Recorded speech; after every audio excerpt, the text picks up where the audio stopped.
inoti Peter Tangwena in Starlight Musika, more fire, kakaka, more fire, kakaka. Esakoya. Eli, helicopter, esakoya. 1, 2, 3, 4. Mutini mira wedu, chipasina nyuchi. Tarira uone ambuya varidza mururu.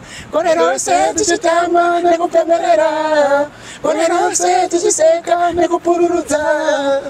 Seguru, visai bachi mutambe. Jaita sei, batamsoro, badamsara, badamsana, tiritese shedu. Hapana chamati maona, muchatamba shangu zikachema, kuti che. Right. Pane imwe inoti chipoko. Vanhu vachinjona vaunchedza nesitero kuti chipoko kuti songo yakanetsa pa TV katora namba 1 pa TV chichichi songo yechipoko rikanikwa kuroeka chorus kadiki inotiyo chipoko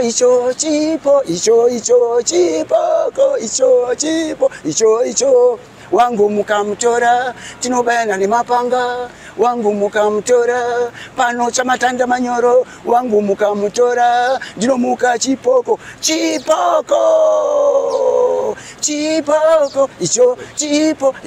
icho tauya kuipa Hamani samalangengo, ayaya yumana kumneso, ayaya kachila kamana, pam, iyaya kumneso, ayaya kachila kamana, pam, kata, pam. Sakamzani mapera kwa watu. Aiwa. Muchiripo. Kushiramba. Aiwa. Language ndiyo kushandiswa mazuano kwezi. Munhu akangone kwashinya angonyarara 2-3 days. Kana kuti gore 1 rechi 2 muno kumanzi mapera. But tinenge tsata. Sakamzani mapera. Inyaya kushaya zvedu. Zvekushandisa. Tikaona zvekushandisa nhasi kana mangwana chakutodzokera mukana. Kawana. Aiwa, tinotenda. Makadi muri Zimbabwe kusangana zvakare kwatiri kuita pano pachirongwa pa JCTV Africa. Tichikupai vakamboita mukurumbira tichitaura nevaimbi avo vamunoziva vakambonetsa makore apfuura. Nhasi tiri kuno ku Warren Park kudhuze nekwaMereki kwatauya tiri kutaura naMai Tangwena.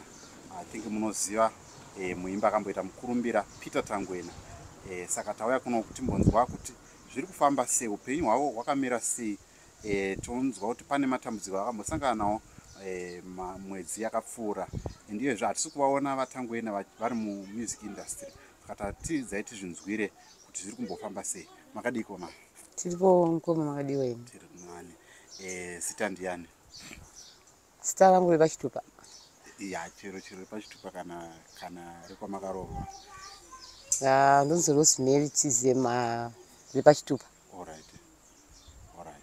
Rekwandakarohwa ndi Mai Tangwena. Alright. Maane makore mangani muna vaTangwena? 32 years. Alright.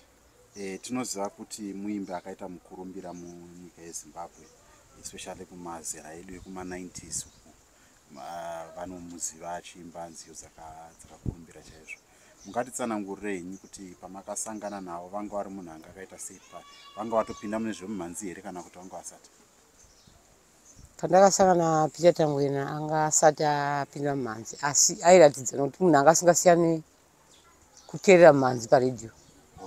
Saka ndofunga zvaive maari kuti ndichazoita muimbi nekuda kwaifarira kungoita mhanzi. Aitogara neredhiyo pasaidi.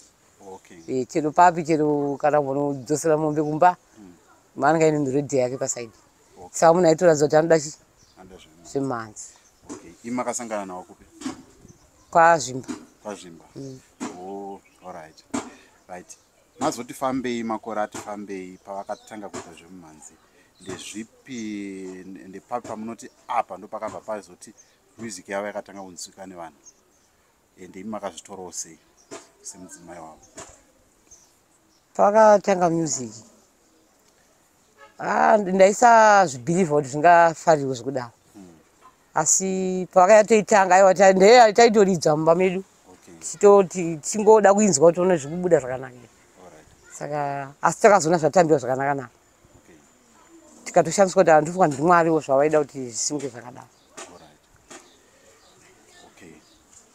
Tinorangarira kuti munhu aimba musambo werumba wangu wakada kusangana nesungura muZimbabwe. Madhizi ayo zvazvizvi zvinosati zvanyatso I think isonga ndinyaya kurangarira yavo yepamuchatu pamukoma pamuchatu masongs aya imimi muri savadzimai maizvitambira sei tinoziva kuti munhu anga achitamba akakomberedzwa nemadzimai maizvitoro sei? Hazvinonyanya kundikanganisa hangu mafungiro angu nokuti vasikana vese vaitamba vaive vaindipa respect. Saka ndachandakafungidzira hangu chokwadi vese chacho vainyatsondipa respect vasikana handamunyanya kudaro. Ivo vakazombochiitawo family show tikaendawo kwaMereki ndokwatakainoita family show. Ndopatakangosizivawo maitiro avo nezvavanongoita vari kubasa. Saka ndopatakangoona kuti aiwa zviri kufamba zvakanaka hapana chakaipa. Right. Tochienda kuti iye zvinezvi vatangwena hatisi kuvaona mumimhanzi umu. Pane bepa ratakanzwa rakanga richitaura kuti vatangwena zvinhu hatisi kuvanyatsovafambira zvakanaka. Mungati ndepapi pakanyatsodonhera zvinhu pamunoti apa ndo pakatanga kuti zvinhu takaona kuti zvinhu zvakuenda kusiriko? Tingangoti pamwe nyaya yemapiracy. Piracy. Alright. Yakadzosera zvinhu shure. Alright. Asi dai music yanga isinange yakasvika pakudaro pamwe tange takaendawo pane imwe stage. Nekuti ivo futi zvakare havana mainstruments. Ndeimwe nyaya yacho. Nyaya yekuhaya nekuhaya mota zvinototarisa kuti unyatsozowanawo profit in fact. Manditaurira tisati tatanga interview nei kuti vatangwena vakati rwarei pamazuva apfuura. Mune rubatsiro here rwamakawana kubva kungava kune vamwe vari mune zvemimhanzi kuti vabatsire paurwere hwavanga vasangana nawo? Vakarwara katutanzwa chichedza, vakarwara negumbo. Ipapo rubatsiro haruna kuuya, asi vakazouya pakazorwara neHEADS yakarova musoro ikavhara ziso. Asi rubatsiro haruna kubva kuvaimbi, rwakabva muWarren Park residence. Ndopakabva rubatsiro. Urwu rwaingopromiswa rwevamwe vaimbi rwaingotumirwa kuti ruri kuuya, saka hazvisati zvasvika nanhasi. Saka takangotarira kuti murwere uyu noti still havasati vanyatsopora. Ziso rachona harisi kutoona, kutonomboshandisa magirazi mazuva anaya kuti vanyatsokuona zvimwe zvinhu kana kuverenga foni. Saka takangotarisa rubatsiro kuti dai vauya vaimbi vatibatsirawo. Iye zvinezvi muchigara semhuri munhu akaita sei? Tinoziva kuti maybe akasangana nesituation yekuti amborira ambonzwika nevamwe vanhu akazosvikawo pasituation yekuti zvinhu zvinenge zvakamuomera zvinogona kumushunguridza mupfungwa kana kuti anogona kutobva atotanga kuita zvemadrugs kana kuita sei. Ivo semunhu vari kuzvitorawo sei kana vachitaurawo nemi saadzimai vavo? Ivo havo hapana kuti vanyanyochinja maitiro avo ekuti varingoziva kuti zvinhu zvangondisunga chete. Handinapo kuti ndingatangire. Varingopererwa ndotangira baba pana chavati vakombureni. Asi varingokonzera kuti vamwe kurwara ndokwakonzera bhozi kuti mari kwaifanira kunge vachinogadzirwa tumhanzi ndotwanga kurapiswa. Nekumadhokita achienda chitengawo matablets nekumachekapu nekumasikani. Ndo zvimwe zvacho zvokuti varingoona kuti pamwe mari yangu yakatoenda kusiriko. Dai yakanga iri panzvimbo pebasa rangu pamwe ndikadaenda ndava nechimwe chinhu. Imimi semunhu aonawo zvinhu zvakadai soizvo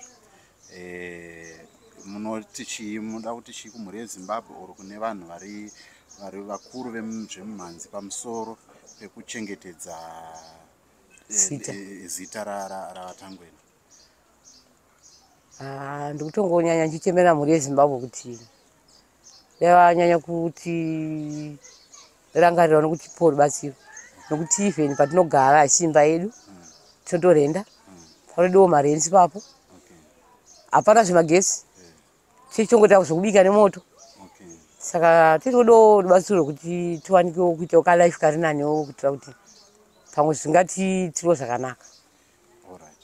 Vachiri kunyora here mimhanzi vatangwena yamuno since muchigara navo vane mimhanzi here yavakanyora yamuno yavanenge vachiratidza kuti vari kuda kuti ibuditswe? Mimhanzi vari kunyora vanotori nebhuku ravari masongs avo ritorimo kumba. Alright. Saka vari kungoda kungoti vabatsirwe kunhukira kubuditsa. Alright. Ndizvo zvoka zvamuri kunzwa mhuri yeZimbabwe. Tiri pano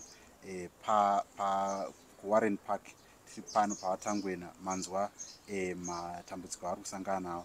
Regeredzai tipinde munzira takananga kwavari ivo vatangwena tinzwe kuti zviri kufamba sei sezvo ivo varivo vatinoziva panyaya dzemimhanzi.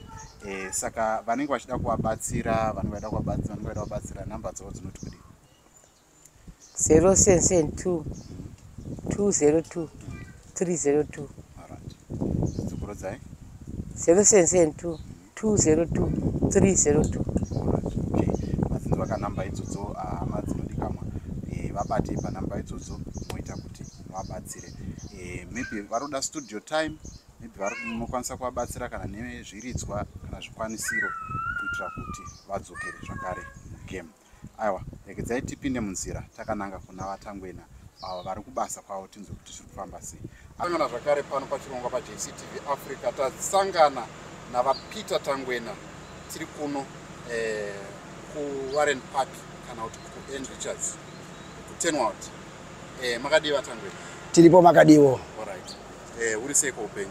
Upenyu uri kungodaro mchana. Right, tinoziva kuti muri muimbi akakurumbira akaintrodusa rumba yemuZimbabwe.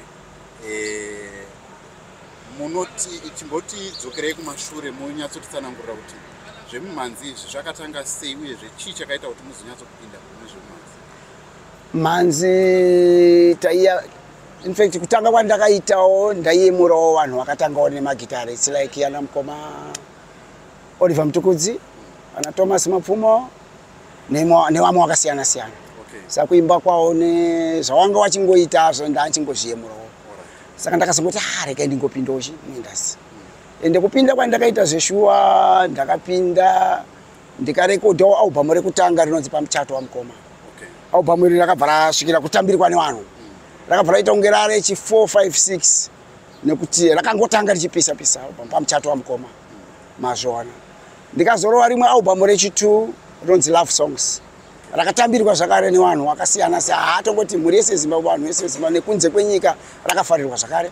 Ndikazorova rimwe rechi3 rinonzi Mtindimira waPeter Huchi pasina nyuchi. Rakafarirwa futi zvakare, mavideos acho akanetsa paTV paEzomugidho chichichi. Ndikazorova rimwe rinonzi Chipoko. Vanhu vakarifarira, ndofunga ndo album randakazotimirei naro. Chakaita kuti ndimire hama dzadiwa kumagita mukuimba inyaya yekuti taibva kushokwa Mutare. Tabva kushokwa Mutare then ndibva tasangana tabva tapedza kuridza. Tandine imwe show kuBulawayo. Tafanira kuita show kuBulawayo. Kuti kabva kwa in fact takaita show kwa Mutare iri Friday. Saturday yacho taidiwa kuBulawayo.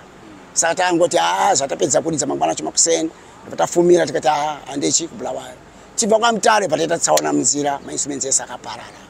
Ndo zvakaita kuti timire kuimba ende hatisina zvekushandisa. Magitare chaiwo hama dzadiwa hatisisina kushandisa.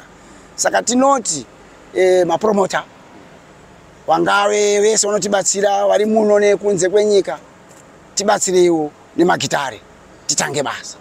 Ende pandiripo panapa pese pandinenge ndichifamba even ndikatengesa magirazi ndombotengesa magirazi maCD chichi whatever, but every day ndinenge ndichitongokomboza imwe music minyowani kumba zvekutoti ngane bhuku rakazara nemusic kumba nemasongs zvekutoti panonaka zvinhu zvangu ndaona sponsor ndaona promoter taona magitare ekushandisa takuti ngopinda mustudio takutorekodha nekutotanga mashows ipapa. Makazvitarisa imimi takatarisa music industry muno muZimbabwe. Chii chimwe chamunoti chakanyanya kukonzera kuti zvinhu zvenyu zvidzikire? Tinoziva kuti kana vamwe vanochema nenyaya dzepiracy, chipi chimwe chamunoda kuti maybe vanhu vari kumusoro vagadzirisa kuti vaimbi vawanewo chouviri? tingangoti vari kumusoro uko nyaya iripo ndeyekuti isusu munomu hatina zvekushandisa zvakakwana. It's like iwo mainstruments chaiwo, mainstruments ekuseenzesa munomu. Tikapinda mumashopu edu emuno kazhinji kacho ari kuti dhurei, but ukabuda kunze kwenyika ndipo unoona zvakati chipei. Saka tingangotiwo even ingave government yedu, vangave mapromota vanokwanisa kutibatsira, vanofanira kutibatsirawo kunotora zvinhu kunze upinza munomu vachitengesawo nemari yakachipa, plus vachibatsirawo vamwe wakaitawo mbiri sesu. Takaridza takasangana netsaona mainstruments akaparara. Waifanira kuitawo mamwe mainstruments kuti vanenge vapinda nedambudziko ngavamboshandisa izvi. Handidika iri mari yauda kuzobatawo zvavo mbijana ikwanisa kuzongobata, but tichiita basa tisimudzira nyika ndo zvinenge zvichidiwa. Tinorangarira kuti makore apfuura vana Grama vaikubatsirai kuya kurekodha nekudini. Ndo rubatsiro rwamuri kuda here kutarisira kuti vaikubatsirai kuti murekodha vokupaiwo kana kuti advance yekuti munoshandisa vachiziva kuti vanozotora mari yayo pakutenga kumasiti? Munodawo kuti kudii kune vanhu kune vanhu vanenge vane marecord labels akadai anga akafanana nezvakaita vana Grama? Vana Grama mazuva ekutanga zvinhu zvavo zvisati zvanyanya kuti dzikirei waizviita, but ezvinezvi wakuti zvinhu hazvina kumira zvakanaka chichi. Saka kumasponsor kwacho futi tikutaura nevanhu vakasiyana siyana kuti vatibatsirewo, vatitengerewo mainstruments, pangave parecording, zvingave zvekushandisa kana mota yekushandisa kutakura mainstruments chichi zvese tinechizvida, nekuti patakaita tsaona takabva tati mota yatanga tishandisa nemainstruments acho zvakabva zvaparara. Saka dambudziko nyaya iripo ndeyekuti pakaonekwawo vanhu vakadaro kana kuti mapromota vangave vari kumusoro, ingave government, vachitibatsirawo nezvinhu izvo zvatiri kutaura kuti mainstruments nezvekufambisa, kuti tisimudze, bhosi muimbi agara ari pakusimudzira nyika. Mashoko atinenge tichiimba ayaya ndeyekuwaka, hapana anozomboimba achitenda unoba enda unoda, tinenge tichitoita semunhu ari kuparidza vhangeri. Imimi semunhu akamborira kwemakore apfuura, zvinokubataiwo sei muchiona hamusi kukwanisa kuita mashow, zvinhu zvenyu hazvina kumira zvakanaka, maybe wokumhuri chaiko kana ungaa mhuri yenyu, muno zvinhu hazvikukanganise here pakufunga kuziva kuti vamwe vanhu vakanga vasangana nesituations dzakadaro vanobva vapinda mukudhakwa, mukutokanganisa upenyu? Zvinokubataiwo sei imimi sedungamunhu? Tikangoti munhu wese kumunhu zvinogona kuti in fact zvinotombondibata kuti nembiri yandakaita iye shuwa ndikabva ndashayawo munhu anondibatsira here, promota, kana kuti iwo wedu vari kumusoro havasi kutionawo here zvatiri kuita, kuti hatisina zvinhu zvedu zvadhakwa, zvinhu zvedu zvakadai kuti zvino pakufungisisa zvinombondibatei. Ndogara ndakabatikana zvikuru kuti iwo mapromota vangave vamwe vanhu vane mari ngavationewo vatibatsirewo, because mukuimba kwatinenge tichiita kwekwe tichitosimudzirawo nyika. Mazviona mukuimba iko kwekwe kunyange wabva pakutukana kupopotedzana nemudzimai, asi ndikaimba imwe song inowirirana nezve kugarisana zvakanaka mumba imomoka, baba namai makutosununguka mumba. Saka zvinobatsira, muimbi ari pakubatsira, ari pakugadzirisa, pakufadza nyika. Vanenge vachida kukubatai, vanenge vachida kuti vakutumirei cheuviri panyaya dzekuda kuti maybe muda kupinda mustudio, muda kutenga mainstruments, vanokubatai panamba dzi? Namba dzangu dzinoti 0772 202 302. Ndodzogorora zvakare. Namba dzangu dzinoti 0772 202 302. Vanenge vachida kutiona vasingade zvawo kuti handarege tinotaura naye fair tinzwe kuti zvakamira sei tozomubatsira tamuona, ndombobatika panzvimbo yakafanana nepamereki kana paN Richards kana Kumba ndakasununguka kuti mundione. but namba dzangu ndidzodzo. Vatangwena. Right, imimi muri munhu airwa rumba.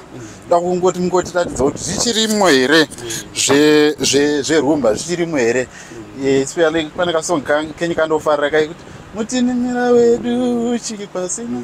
Mumbo kuti mumboradza mafanzi enyu vanhu vanokufarira kuti aiwa zvichirimo. Ndine masongs akati wandei. So far song yandakazopedzisira kurekodha inonzi Chipoko. Vanhu vazhinji vanoiziva. Ndine imwe pamuchato wamukoma yakanetsa zvakare paizo mugidho Mutinhimira wemhanzi vanoiziva. Iyo Mutinhimira wapita huchi pasina nyuchi ana pamuchato ana kuAmerika ana chichichi. But regai ndingokuitirai kuti muone kuti hama dzadiwa zvichiripo hazvisati zvapera. Because vanhu vazhinji wakaona munhu ati nyararei mukuimba. Vanobva kuti apera ndiyo language yakungoshandiswa mazuva. Kupera hama dzadiwa hatisati tapera asi tikaona rubatsiro anytime togona kutanga basa. Saka kupera hatisati tapera. Pane song yangu yekuti Mutinhimira wapita huchi pasina nyuchi inoti Peter Tangwena in Starlight Musica more fire kakaka more fire kakaka esakoya helicopter ezakoya 1 2 3 4 Mutinhimira wedu uchi pasina nyuchi tarira uone ambuya varidza mururu kore rose tichitamba nekupemberera kore rose tichiseka nekupururudza Seguru visai bachi mutambe zvaita sei batamusoro badamusara badamusana tiri tese zvedu hapana chamati maona muchatamba shangu dzikachema kuti kuti right pane imwe inoti Chipoko vanhu vazhinji vakundichedza nezita rekuti Chipoko kuti song yakanetsa paTV ikatora number 1 paTV chichichi song yeChipoko rikanikwa kuroeka chorus kadiki inoti iyo Chipoko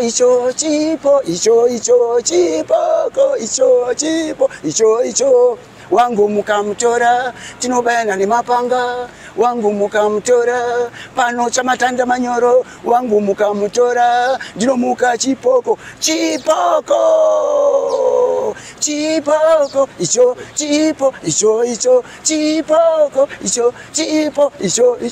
tauya kuipa Hamani samalangengo ayaya yumana kumneso ayaya kachila kamana pam pam ayaya kumneso ayaya kachila kamana pam pam kata pam aiwa zvichirimo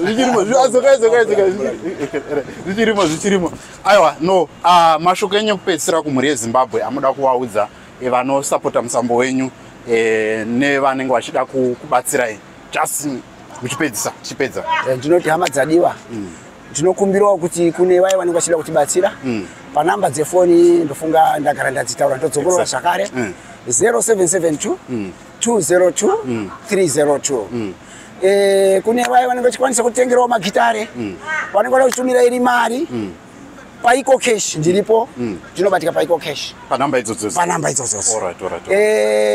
zvese even kundiona zvese makasununguka ndakasununguka kuita zvese saka ndinoti hama dzadiwa kune vanenge vainoshungudza kuti vatibatsirewo tisimudzire musambo wedu werumba because musambo werumba ndini munhu wani angasimudza musambo werumba muno muZimbabwe saka kunyarara kwandaita kuti tauraya nyika anditika tauraya nyika vanhu vazhinji vari kundiona vari kuchema vachiti iwe watikanganisa ndimi makanga makabata rumba muZimbabwe takatatora ana Kofi Olomide wayo tikabva tawapinza muno saka vanhu vari kuchema aiwa ndizvo saka tinoti hama dzadiwa tibatsirei tisimudze musambo wedu anditika makadi zvenyu vanzvadzi iripo makadiwo alright zita ndiani tonzi Felicitas Tangwena alright mane makore mangani 32 years alright ndimi first born yaVatangwena alright okay tinoziva kuti pamakakura baba vachiita zvemumhanzi here kana kuti zvakazototi matoifambei mato ekumberi zvakazotanga ndatora kumberi nga ndava kumagrade 5-6 alright saka imimi mazopinda vazotanga kuita zvemumhanzi muchikoro maizvitorawo sei maybe kuchikoro vanhu vaikutorai sei?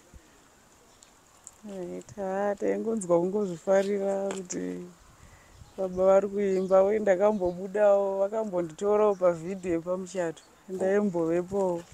Saka ndaingonzwawo kungofara kuti baba munhu waanoimba vhidhiyo yavo yekutanga yainzi pamuchato. Ndakambobuda ipapo. Saka tinoziva kuti vane machallenges avakazosangana navo and muchiri kurarama machallenges yayo. Imimiwo semwana wavo makazvitorawo sei? Vanhu vemunharaunda oro vanhu vakakura navo zvakakubataiwo sei?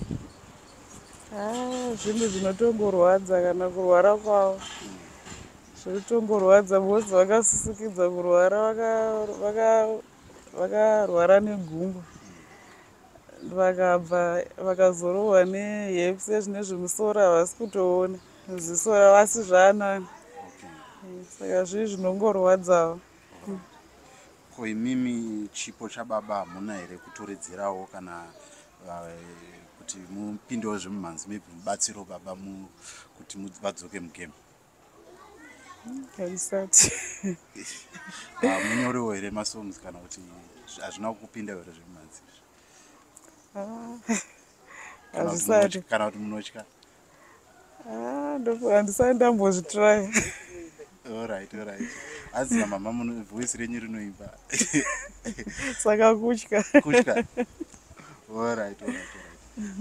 Anyway, imimi semwana munodawo kuti kudii kumhuri yeZimbabwe makatarisana nechipo chamunoziva kuti baba venyu vanacho and munenge mune zvishuro zvemwoyo zvamunazvo pana baba venyu, munoda kuti kudii kumhuri yeZimbabwe? Tinokumbirawo kumhuri yeZimbabwe kuti vangobatsirawo kunyanya pamainstruments vawanikwe nekungodzokerawo vaite sezvavaita zvekuimba. Ndongoti ndizvozvo. Mazvinzwa kamhuri yeZimbabwe. Right. Mangozvinzwira mhuri yeZimbabwe ndivo vaPeter Tangwena vatanga tinawo kunoku. Kune vese vanofarira musambo werumba wemuZimbabwe munongoziva namba ndidzodzo dziri pascreen, vabatei kuitira kuti vadzoke mugame. Aiwa, mangozviona zvichirimo asi zvapera. Saka hamusati mapera kavatanga. Aiwa. Muchiripo. Tiri kuzviramba. Aiwa. Language ndiyo iri kushandiswa mazuva ano kwezi. Munhu akangoonekwa angonyarara 2-3 days. Kana kuti gore 1 rechi2 munobva manzi mapera. But tinenge tisati tapera. Hamusati mapera. Inyaya yekushaya zvedu zvekushandisa. Tikaona zvekushandisa nhasi kana mangwana takutodzokera mugame. Kawana. Aiwa, tinotenda. Ndo interview yatatinaye mhuri yeZimbabwe kuno kuN Richards. Tosangana pamaprogram anoteera. Namba ndidzodzo vabatei mobva maita kuti chi wadzosa zvakare mugame. Tosangana pamaprogram anoteera.